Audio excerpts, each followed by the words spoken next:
Agent Romanoff. You miss me? Oh yeah, Charles, we got ourselves an X-Men fan. Captain. Your Highness. Captain, big fan, Spider-Man. Hey everyone. Hey guys, and welcome to Film Artsy, your number one source for all things films and movies.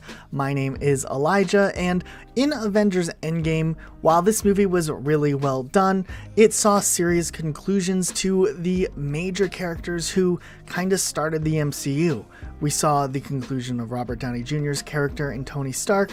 We saw a great conclusion to Chris Evans' character in Steve Rogers. And then we saw a very interesting evolution in Chris Hemsworth's character with Thor. And a lot of people don't really talk about what happened with Thor and the evolution and story behind what they did with this character. And it's really interesting if you take a closer look. Of course, on a comedic scale, you can just look at the fact that they put Thor and made him fat.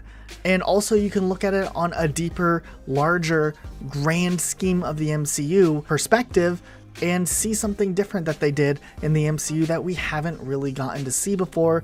That was really cool. And we have a lot of interviews associated with this and some behind the scenes looks as to the whole idea of doing Thor and making him fat in the way that they did it. Early on, we saw that Chris Hemsworth really wanted to do something different with Thor and really wanted to kind of show growth in a different way than what we had seen this character have before. And in this interview clip you're going to see in a second, you can see him kind of talk about this a little bit. Yeah, definitely more improvisation in this probably than the previous one. You know, the stakes were sort of as high as they could be, but I think we found a great way to kind of, have another version of, or another sort of, the more growth in the character and something unexpected again. And now, mind you, this clip doesn't really go into details because it was pre-spoiler still, so he didn't exactly say what was happening, but you can see right away that Chris Hemsworth is very aware with what's going on with the character and really does care what directions they decide to take the character in. It's really interesting how they decided to do this and evolve the character, and just the technical aspects that went behind putting Thor into a fat suit is really interesting. And in this next clip, you're going to actually hear him explain what went into doing the fat suit itself. And it's kind of funny because when you think about Thor in Endgame, you would think, man, Chris Hemsworth probably had the easiest time preparing for this movie, probably didn't have to work out too much because his character isn't going to be as beefy as in other movies. But listen to this next clip. So this is a fat suit. it's a most remarkable thing. It's so good. It's a prosthetic latex kind of thing, which literally I would slip into. It weighed about 60, 70 pounds, was that 30, 40 kilograms, with a zip up the back. Yeah, so he had to carry around 60, 70 pounds of just a prosthetic.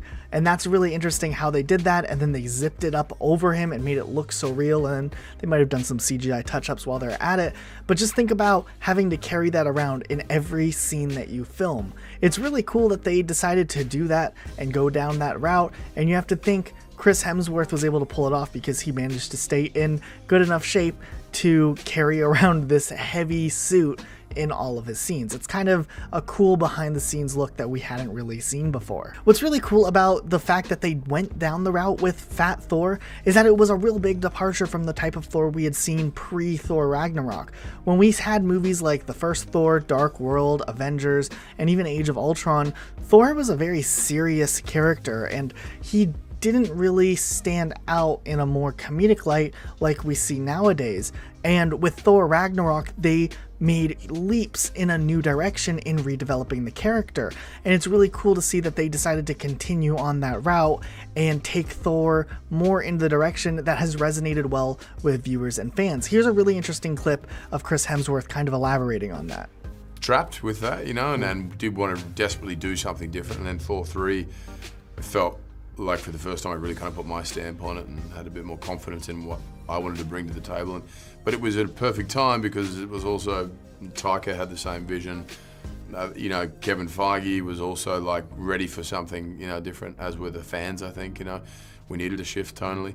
it's really cool that they took this concept of using Fat Thor not only as a comedic element, but also as an underlining development for the character. And I think a lot of people miss that point, that Thor was supposed to represent a lot of the feelings of guilt that the whole team had. Everyone had been dealing with depression and guilt after Thanos' victory in Avengers Infinity War in their own way. We see Hulk and Bruce Banner figure out something by making Professor Hulk because he felt guilty for it. We see the obsession that Natasha has with locating Hawkeye because in a way she feels responsible that maybe she didn't recruit everyone in Infinity War the way that she could have and change what actually happened. So we see these ideas of depression. Even Chris Evans and Steve Rogers, he was hosting the support group over the same types of things. Everyone was dealing with it in their own way, and Thor needed something that represents depression in a more realistic light and also serve as somewhat of a comic relief just because the serious tone around everything that happened in Endgame. And it was a really interesting move. And then I came into Avengers 3 and 4, the Infinity War and this, quite protective of what we'd done in Ragnarok. And spoke to Anthony and Joe and said, you know, I don't want to go back to this old version. I was a little nervous that they were going to write that version. And they said, no, we've got something different again. The cool thing also is the fact that they really made the suit look really realistic. And they didn't just do a cheap CGI, and they didn't just try to get him to stick his gut out or something like that. And they made it match up canonically to kind of what we have seen his character look like. And Chris Hemsworth kind of talks about that a little bit in this next clip. And they're taking photos of my body, and then every little sort of the hair or freckle or whatever the hell that was on that thing. That's my body in like 6 months' time.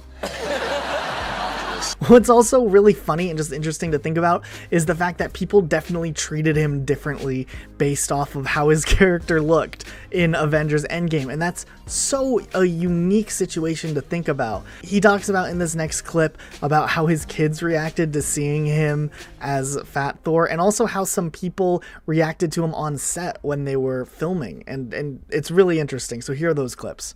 Your kids saw Avengers Endgame, right? Yeah. What did they think of Daddy looking a They little were- bit larger than... They hated it. They're not the movie. They really didn't like me being like fat. They're like, when's he change back? What's he doing? You know. Then I say hate it, but they were. I think that they were quite shocked. Thor was depressed, but was it depressing for you walking around like that? No, it was so much fun. It was good. Did people treat you differently? As in, Yeah, every time I stepped toward the catering truck, they were like, no. Not enough, big guy. You know, on the treadmill. It's really fun to kind of look at this and just have a good time with something as outlandish as what they did with Thor's character, and looking at these clips and interviews and just behind the scenes stuff that goes with it. It's kind of funny to hear him talk about how his family reacted to seeing it and how they even got it. And even when you hear him joking around in these interviews about taking on this character, he's also really aware of where his character's headspace is, even amongst all of the jokes and just kind of the fun that went with it. He really talks about how it put his character into a depressive state and acknowledges that it was a result of what happened, and it made sense as character development. And it's just so well done here. We really appreciate it. Here's the next set of clips. Actually, no, my daughter afterwards was like, I said, which she liked better? And she's like, the fat one. And I said, oh, really? And she goes, yeah, it's funny. But she didn't think I'd want to hear that. And I was like, no, I like that version of him too. So, but initially they were like, they really didn't. They weren't into it. And then afterwards they're like, oh, it's kind of fun. It's cool. I think they just wanted to see They just wanted the to hammer and the flying and all the cool stuff. poor old Thor, Yeah. in that film, he did eat his feelings. He definitely ate his way through his emotions, yeah. He did. We've got some pictures. There you are, eating your feelings. That's it. But now you didn't do that. Oh, no, that was my full Raging Bull Oscar attempt. So what did you guys think about how they utilized Fat Thor in Avengers Endgame? Do you think that it was a really good move? Are you not a fan, especially because it definitely seemed like it was just going to be a short little quip, but it went on the course of the whole movie, and I think it worked out better that way. I don't think this is the future of the character by any means, and I definitely think by the next movie we'll probably see him getting back in line with more what we are familiar with, but it's fun to kind of see how they use different characters in different ways, especially since they focused on making Endgame such a send-off for two of the major characters. The third remaining character in Thor, they really developed him and put him on a different path. That is something they can continue to work on and develop over the next couple of years. We really appreciate the work that went into planning out this movie and just the performance by Chris Hemsworth himself.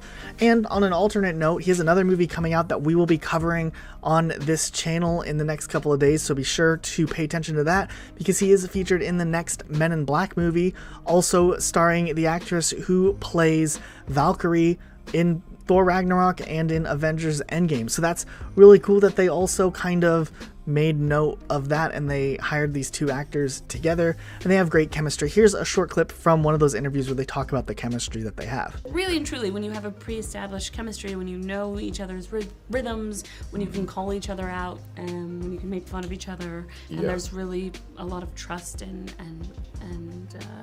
mutual respect and love and admiration, I think it makes its way onto the screen and you don't have to lift quite as heavy. So guys, if you want to see more coverage of Chris Hemsworth and what the future has and the Men in Black and all that, make sure you guys are subscribed here to Film Artsy with notifications on so you don't miss anything we upload in the future. And we'll see you guys all next time with a brand new video. Bye guys.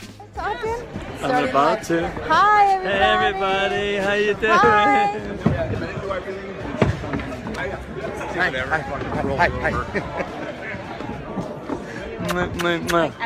See you guys. Know anybody?